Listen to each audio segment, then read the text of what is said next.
Hi, everyone. I'm Steve Altition, Director of Client Partnerships at Pacific Cascade Legal. And today we have Tax Debt Resolution Specialist Morgan Anderson to talk about the ostrich syndrome, what taxpayers and ostriches have in common. Hey, Morgan, how you doing today? Oh, it's great to be here. Thank you, Steve. Thank you. I know. What do ostriches and taxpayers have in common? I always love to hear what people start thinking of. They're like, what in the world? Um, but really, there is this undercurrent, if you don't mind me jumping right in, No. um, there's this undercurrent to having tax debt. Yeah. When you are facing something that creates anxiety for yourself or that is intimidating and you don't know how to even start addressing it, one of the easiest things to do is back away from it and try to put it out of your mind, right? And that's kind of akin to the way an ostrich buries its head in the sand. So the moniker of ostrich syndrome kind of came along innocently with thinking about this common the feelings and emotions regarding having a tax debt and how intimidating it can be for somebody to sit down and deal with. So I've helped thousands of clients over the last 2.5 decades solve their tax issue. And this is a common feeling that all of them had before they started working with us. So yeah, it just kind of evolved innocently. I like that. It really fits in with a lot of our viewers and our clients because that occurs in divorces a lot. Well, it's like, okay, we're about ready. We can get it finished. Just need to do this. And then they don't do this. Whether it's Yeah. get something to you or make a decision, it's just that sort of fear of, I'm afraid what's going to happen, so I'm not going to do anything. And Yeah, it's that fear of the unknown, yeah, right? it really I mean, is. anytime you're making a big life decision or anytime you're dealing with a big bill, it can cause action paralysis. And that's really what this all comes down to. And it is so common for every client I have helped over the decades and a half that I've been doing this. They all have felt that way. So it's really important to me that people hear the message of don't give something more power over you than it really deserves. That's a great And line. yeah, tax debt is one of those. It can seem very intimidating and scary, but when you really start breaking it down, it's just a bill. It's a bill. You've faced thousands of bills in your lifetime. You've gotten past them, whether it's your monthly utility bill, a student loan from going to school, whatever it is, you just start taking baby steps towards addressing it, and you'll get to the other side of it. The let's start the kind of the bad and the good.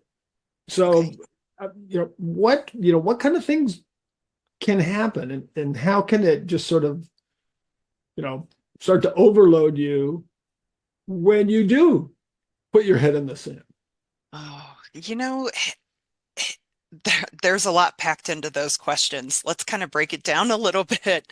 So first and foremost, probably how does it happen? Yeah. Right? That's usually a great place to start. And it's with all of my clients, inevitably, that I've dealt with, it's very innocent.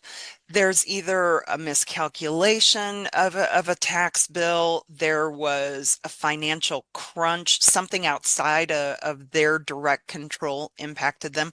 Look at all the natural disasters that we've seen recently on the East Coast and the West Coast. I mean, these people's lives, everything is turned upside down, right? Financially, that impact is felt for years. We have insurance to help compensate for things we lose, and businesses have some business interruption insurance. But what happens when, like, let's take a small business, for example. what happens when all of their customers are delayed with getting back to business for 6 months, a year, 2 years? Yeah. Then their income is impacted. So we've had a lot of that over the last 2 decades, things that have been completely outside of people's control. And yes, we have insurance to help compensate for it, but you're still left with this huge financial impact. And the IRS and the states are very good at extending deadlines, right? So tax returns that are due now may not be due until next year, but that doesn't mean if there's a bill attached to it that you have an extension of time to really address it, because then you've got another year coming up that's due. So a lot of my clients have come about their tax bill in a very innocent way. And what happens is kind of akin to this ostrich syndrome. All I need is another contract, right? The next contract that comes in, I'm going to write it so that we have a little bit more wiggle room in it, and I'll be able to take some money and chunk it and apply it to the debt. Well, that keeps happening and keeps happening. Once that pattern is set in place of having a tax bill, well, the next time that you get a big contract, you maybe have some other expenses that have popped up and you're like, oh, okay, well, I've kicked the can with this tax debt down the road a little bit. What's a little longer going to hurt? Right. So I'm going to use this money elsewhere, and it just keeps happening, and it snowballs very innocently and without intention. A lot of times, there's an awareness, but not an intention. So the debt becomes bigger and bigger. And once somebody starts burying their head in the sand to avoid having to deal with it, and they're not hearing from the tax agencies initially, if they are getting notices, it's kind of what I call the ankle biter notices. Hey, just in case you forgot, we've got a balance owed here. Can you take care of it? And that's not very in line with the fears that somebody's feeling with ostrich syndrome, right? They're expecting if they miss a payment, the IRS or the state are going to show up at their front door with a badge and a gun saying, you better pay us your bill. And it doesn't happen. So it kind of lulls the ostrich into to burying their head a bit deeper in the sand. And before you know it, it's been 4 or 5 quarters that the business didn't pay its payroll taxes, or 2 or 3 years that an individual accrued a tax bill on their annual tax return, and it just kind of kept pyramiding. So it's all very easy to slide into this scenario. At some point, the Mr. Nice Guy has to stop. And it seems like that would be a big change in that way of thinking, and Mhm. into panic. Yeah. Yeah. And the hard part is, if you are looking at having a financial crunch situation, if you're stuck in that situation right now, and you're looking at what do I need to pay to get from day one to day two, taxes are really far down on that list. Yep. If you're a small business owner, it's what do I need to pay to get supplies continuing to come in so I can service my clients? I need to pay my payroll, but I don't know. I'm looking at the net payroll versus the gross payroll, meaning the net payroll being just the wages I pay my employees, and the gross payroll being all the taxes and everything else. I'm looking at the utilities. If I don't pay the bill for my shop, they're going to turn off the lights on us. Got to have the lights on so we can continue operating. I mean, people get put into these situations where it's survival mode. And that's where, again, the taxes, if the IRS and the states aren't coming at you and saying, you need to pay attention to this right now, that falls way down on the totem pole of priority. So what's the solution for these people? What happened? I mean, how can you get them out, get their head out of the sand? You know, Um, a lot of people have shared with me that there's a catalyst moment, right? They get that one notice from the IRS or state where they can see there's no more kicking the can down the road. It may be something where a tax lien has been filed and it creates an alarming amount of panic. And they say, okay, I know I can't push this off any longer. It may be where this tax debt has just been sitting on the back of their mind and they've been losing sleep over it. And they say, okay, I can't live like this anymore. I need help. There's usually this moment of clarity where they say, okay, I can't push this off anymore. I need help. And that's usually when they end up finding me, finding my company, and we sit down and say, okay, let's talk about it. And we start from how did this accrue? What happened? What was going on when this first tax bill couldn't be paid? And we go through the whole timeline. We talk about what options are available based on their financial condition. And then we investigate everything. We say, okay, let's call the IRS, let's call the state. I'm going to step in and say, okay, I want all of your records, IRS and state. And we're working on a solution. You need to put a hold on all the threats of collection action, like bank account garnishments, income levies or garnishments, any threats of asset seizure. Come on, they're paying attention to this. And that's where we start gaining ground and we start gaining power back over the situation. First step towards the power over the situation is getting help, getting some clarity and some insight into the situation. And then the second part of gaining power is getting the IRS and the state to recognize that you're paying attention to the issue. And they just need to give you some time to come up with a solution. That is those are two very freeing moments Yeah. for a client who's been kicking the can down the road of dealing with a tax debt. It's like, okay, it doesn't have to be that big and scary. But the fear of the unknown lead people down a pretty torturous path.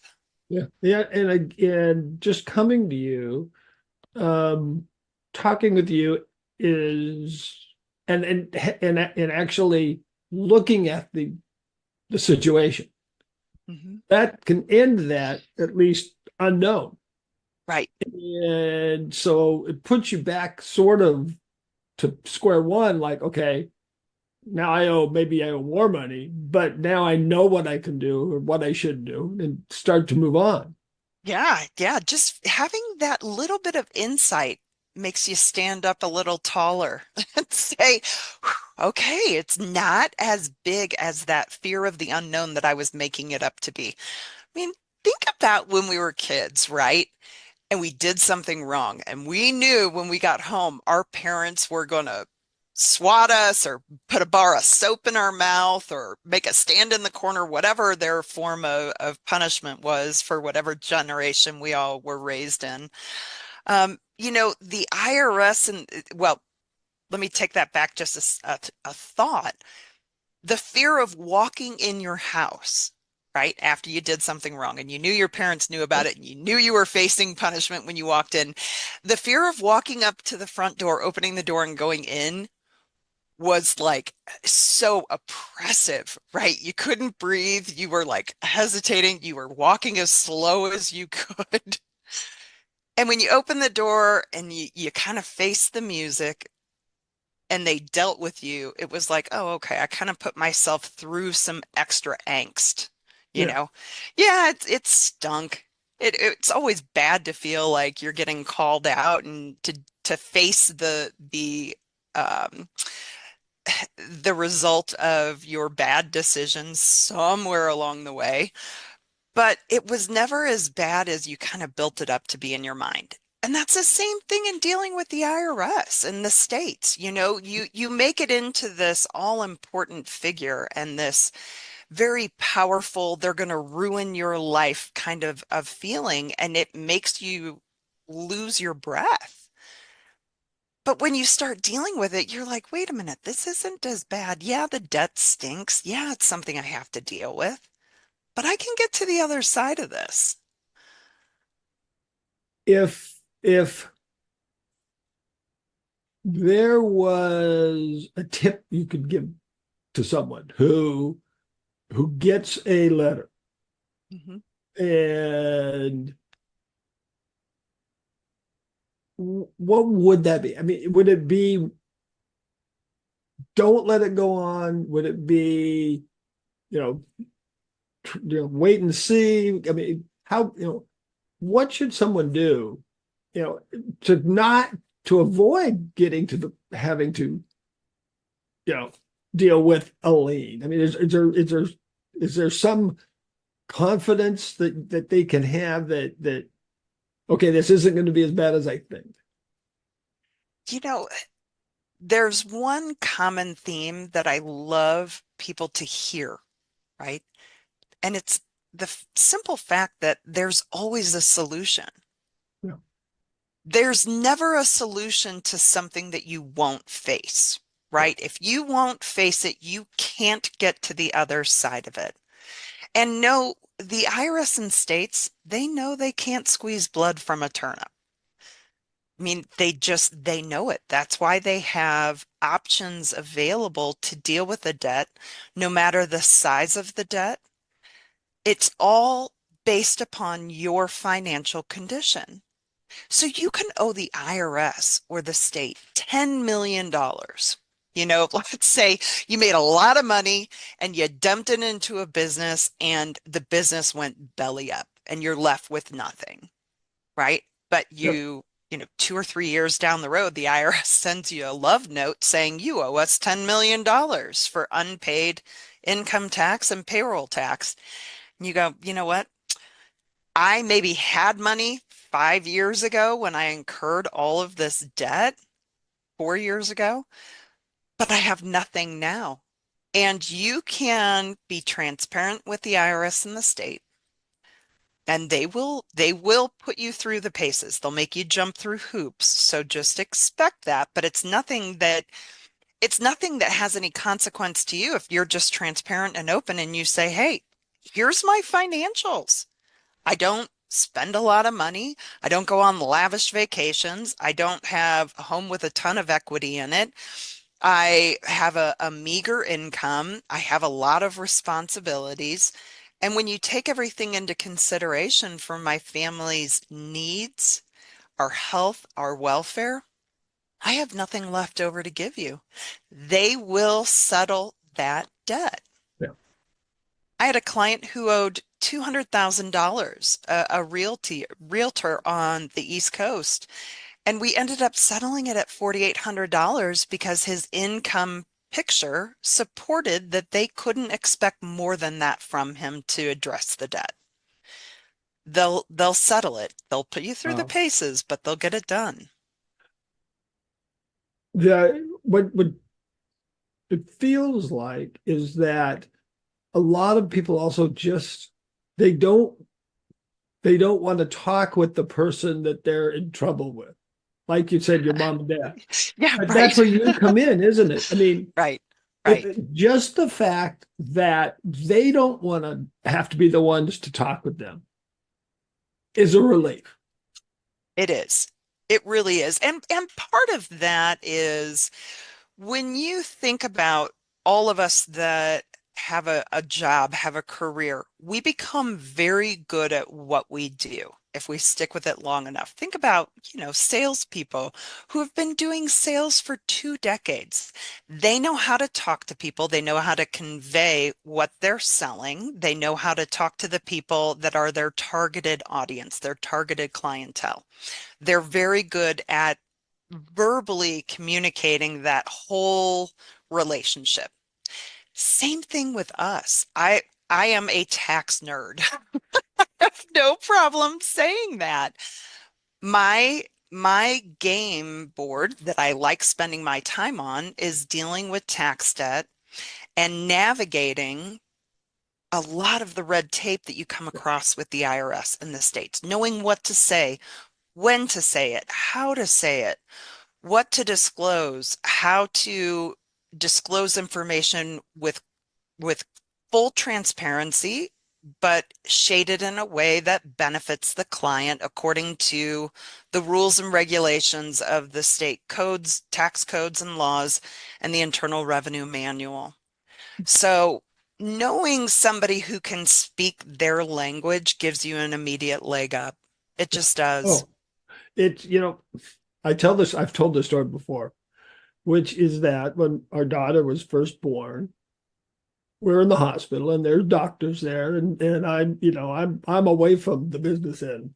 And the doctor says, as he kind of gets our daughter out, here, do you want to cut the umbilical cord? And I'm looking around at doctors and nurses, and all I can think of is, well, there's someone in this room more qualified than I am. Yeah. Exactly. Yeah, Exactly. and that's what you're for. I mean, and Yeah. you do it good. Yeah. I have never come across a client situation that couldn't be solved Yeah. ever. And I've handled thousands of clients, individuals and businesses. I So think that it's is the thing. That's the magic juice. That's the thing that people need to understand. It's never unsolvable. correct. Correct. Never. Never. Wow. You may have, pardon me, you may have an idea of what you want the outcome to be, but there's all these formulas that go into it in the background. And it's based on, pardon me, how much you owe and what your financial condition is. And there are a few other things that come into play, like the collection statutes. Okay. And every state has their own rule about this. But the IRS is, and most states follow the IRS with a little bit of plus or minus, is once they record a tax debt that's owed, they have 10 years to collect on that debt. There are a few actions the taxpayer can take that will pause that clock from ticking, but that's the overarching principle that we all pay attention to. And you can call the IRS and say, hey, what is the collection statute expiration date for the balance I owe for 2021? And they will be able to give you that calculation. Um, but on 10 years and 1 day, that debt drops off. It's written off by the federal government. So knowing that is another, here's an empowering moment for anybody who has a tax debt. Know that there is a limitation to how long they have to collect on it. Now, some states don't have an expiration date. They just say, you know what? Our tax liens extend for 10 years. And if we haven't collected the debt by the time that 10 years on our tax lien is up, we have a right to refile for another 10 years. And we can keep that up. And the whole time the debt is accruing penalties and interest. So every state is different. But it's something that everybody should just be cognizant of, Yeah. right? There's an empowering fact for you. Know that there is usually an expiration to how much time they have to collect on the debt. But that's a Yeah. factor that we take into consideration when we say, okay, what options are available and what is going to be the best one given the client's Yeah. financial condition, their short-term goals, their long-term goals. If they're facing a divorce, okay, what are we looking at as far as options available, knowing that this is going to be happening? Being proactive is the best way to be with anything that scares you. I know Yeah. it's hard to take that first step, but it really is, it really is something that you'll feel better if you start taking just baby steps towards it. Yeah. Yep. Well, we're almost out of time, but I do want to ask you to let people know if they're wanting to get a hold of you, how they can do that. Yeah, look me up online. Morgan Anderson. My middle initial is Q. It's pretty easy to identify me. Um, Look up my company, Golden Lion Tax Solutions. We are on social media. We have a website. It's wonderful. You can find my direct contact information on the website. We just want to help people who are facing this situation that we know induces a lot of anxiety and fear, just take you by the hand and say, it's not as bad as you fear. Let us be the leader. We'll grab you by the hand, just follow along, give us the tools we need to do our job, and you can get to this solution. A lot of times people reach out to us and say, oh my gosh, I've got this tax bill and I don't know what to do and I can't sleep. And I say, okay, well, let's talk about it. And I'll say, how much do you owe? And they say, I owe $12,000 to the IRS. The first words that fall out of my mouth are, don't hire me. Don't hire anybody. You can handle this. You just need some tips and tricks on how to do it. And we actually just released a master class that people can access that will walk them through from determining how much they owe all the way through negotiating a solution and asking for the penalties to be removed. I'm so excited about it. It's a phenomenal resource. Oh my God, that sounds wonderful. Wow. Yeah, I will make sure and share the link for you so you can put it in the episode notes. Oh, thank you so much. That'd be That's great. wonderful. And with that, thank you so much for being here today to talk about the ostrich syndrome and You why bet. taxpayers do it and how you can pull your head out of the sand. Thanks so much for being here. Thank you for having me. It's been great, Steve. Oh, this was great, great information. And everyone else, thank you for joining us today. If anyone has any further questions on today's topic, you can post it here. We can get you connected with Morgan, or you can call Morgan directly and get connected.